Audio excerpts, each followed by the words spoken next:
Welcome back to Talking Shop. We are here in the beautiful home library of the esteemed Bob Sundquist. We're here to talk about Romans 10, verse 5, and let's get after it. Spit out my Lord in every way, yet I'm still welcome in the arms. Welcome back to Talking Shop. We are going to take a look at Romans chapter 10, verses 5 through 17. This is proper 14 if you pay attention to those sorts of things. If you're not a liturgical guy, well, just enjoy our conversation on Romans 10, So let's go ahead and get started. What do we think about Paul and what Paul has to say to us about Moses writing some things down? Oh, you guys are looking at me. I look up and you guys are looking at me. I think Paul is entering into a new part of his argument in Romans, whereas before he mentions this big seismic shift that's happening in the church, and it's going to affect Jewish and Gentile relations. And so he in chapter 10, he's like, we're gonna get right into it. And so one of the things I think he does to help his Jewish listeners is he does a very Jewish form of interpretation, quoting verses, adjusting them a little bit to make an argument that those things in the Old Testament point to a significance in Christ, and the significance is this: there's two kinds of righteousness. Righteousness according to the law, or righteousness by faith. And so I think this is a great text to preach on, because it really is on the coattails of him talking about this. There's this big shift, and now he's getting into it. I think it's kind of cool. So how could we maybe communicate that to our people, that what Paul is communicating to his original hearers, and how we then communicate that seismic shift to our people? We had some good conversation before we started recording about verse 17 being the linchpin of this whole pericope. So faith comes from hearing, and hearing through the word of Christ. That sets you up for this whole sermon. Yeah, I think you're exactly right. I think that's the way to go, because his argument is inductive. His argument is just getting down to verse 17. And so if you start there, it'll make your hearers go, well, I feel like I know that. And then if in your sermon you start there and then you back up and you give the argument right back to that point, they'll go, oh, I wasn't thinking of it that way. Because they'll read verse 17, so faith comes from hearing, and hearing through the word of Christ. And they'll go, yeah, I got that. Well, let me tell you what Paul's talking about here. And it brings them back to center, and now they have a new hearing. So that's wise. I think that's a good move.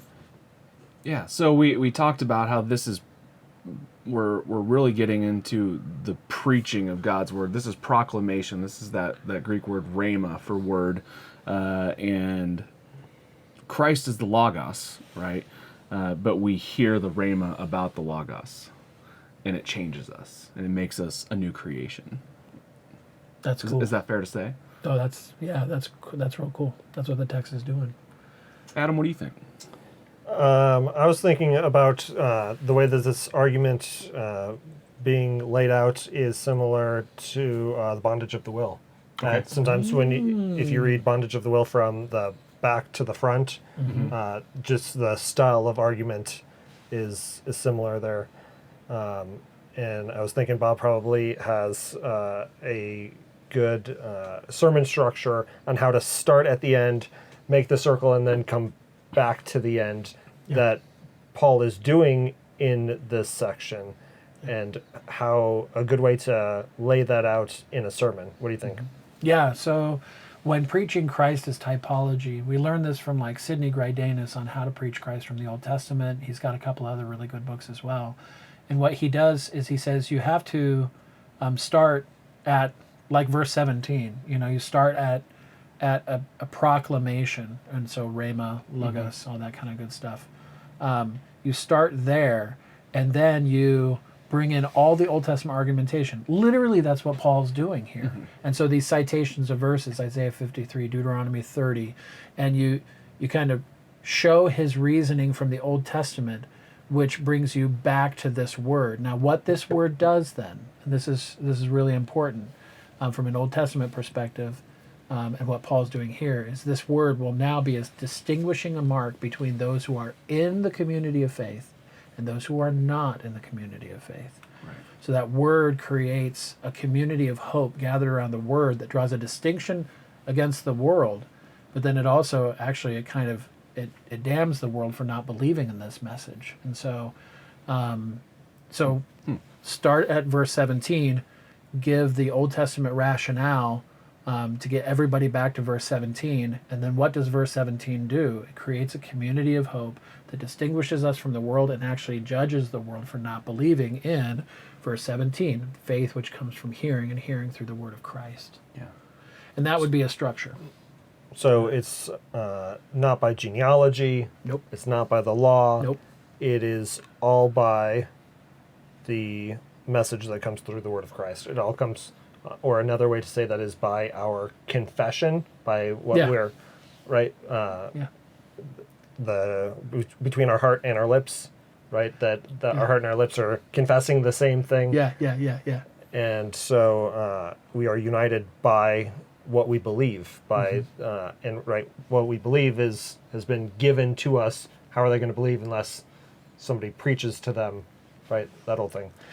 Yeah, so that is a difference here, in that what it would have identified the Old Testament people before is that they simply had the word, right? I think we talked about this at the before. Yeah, they were set apart Yeah. by God, simply to be set apart by God, to be that community of faith that the Messiah would come from. And so now we have the fulfillment of that Messiah. Here he is. And now we build our community of faith around him. Yeah, but it's an active word. It's a spoken word. It's a Yeah. preached word. And so whereas before it was a word we gathered around, so they were doing it appropriately. They were gathering around the word, but they used the word as a means of saying, this is what keeps us good Christians, or good Jewish people, I should say. But now it's all on a proclamation. So it's not a word that's kind of held captive, bound to a community, but it's active and it's out there and it's proclaiming. And so that's a big difference, I think, that Paul's trying to make, is that it's not like it was back then. This is a living and active word. It's a proclaimed word. It's not a word that keeps us away. It's a word that's going out. And as it's going out, what is it doing? It's welcoming people into the community of faith that maybe we weren't used to, and that's okay, because chapter 9 and that argument was things are changing, and it's changing around this proclamation of the gospel. So that's cool. Yeah. Yeah. So even people like us could be included. Were you quoting Bo Geertz before? I was referencing, not directly Bo Geertz, but this New Testament commentary. Oh, look at you. From Bo Geertz includes Romans, and he has a good section on this section in Romans 10 about how there's no difference between what our heart confesses and what our lips confess. It's the same thing, and what we confess is Jesus. Yeah, that's good. Look at you just pulling books off the shelf. That's 1517, isn't it? It is. Yeah. So shop.1517. Yeah. That's good. .org. That's good. That's hilarious. We always have to give a plug for something on 1517. That's good, man. Good. So, we said a lot just by me reading verse 5 and verse 17. And there's a lot between verse 5 and verse 17. Yeah. It keeps going. But the righteousness based on faith says, do not say in your heart, who will ascend into heaven, that is to bring Christ down, or who will ascend into the abyss, that is to bring Christ up from the dead. But what does it say? The word is near you, in your mouth and in your heart. That is the word of faith that we proclaim. Because if you confess with your mouth that Jesus is Lord and believe in your heart that God raised him from the dead, you will be saved.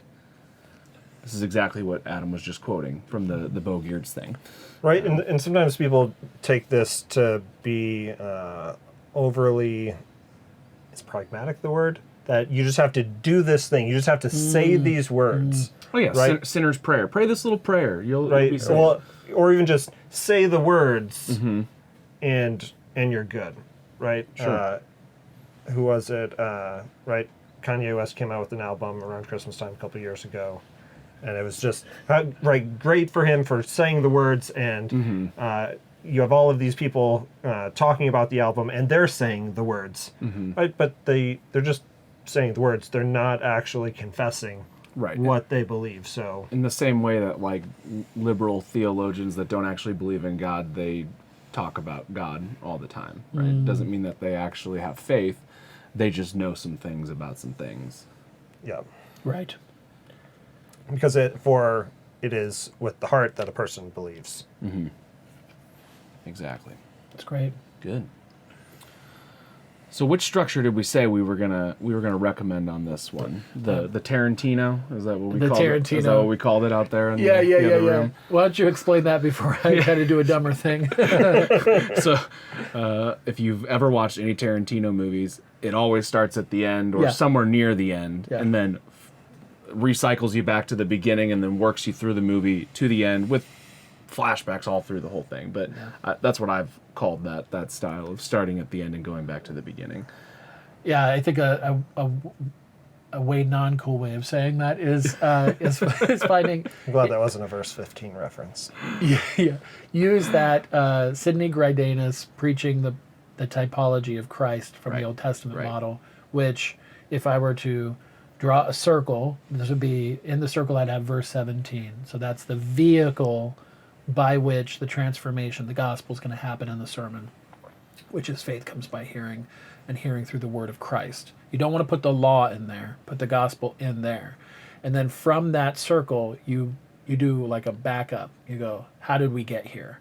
And you talk about Paul's argument up to this point, and you could use some of the verses, Deuteronomy 30, verse 13, Isaiah 28, Isaiah 26, or whatever, and come back to the point. And then you and everybody will now know, oh, we're back to the point, but I see it differently because of the argument. And then from that central argument, you have a vehicle to talk about, like extrapolate from that point who we are now. And that's a community filled with hope that's distinct from the world, that this word, which is gospel, also judges those who don't believe. But for those who are standing under it through faith, they're justified and they're free, and they're all together, neither Jew nor Gentile kind of thing. So that would be a dumber way of saying the Tarantino. Do the Tarantino. All right. Well, that should give you something to start with. Recording must be stopping on one of my cameras for some reason, so we'll switch to the other camera. We will go ahead and cut it off here and say we gave you something to talk about and something to preach on for this text in Romans 10. Like it, subscribe it, and we'll see you next time, and God bless your preaching.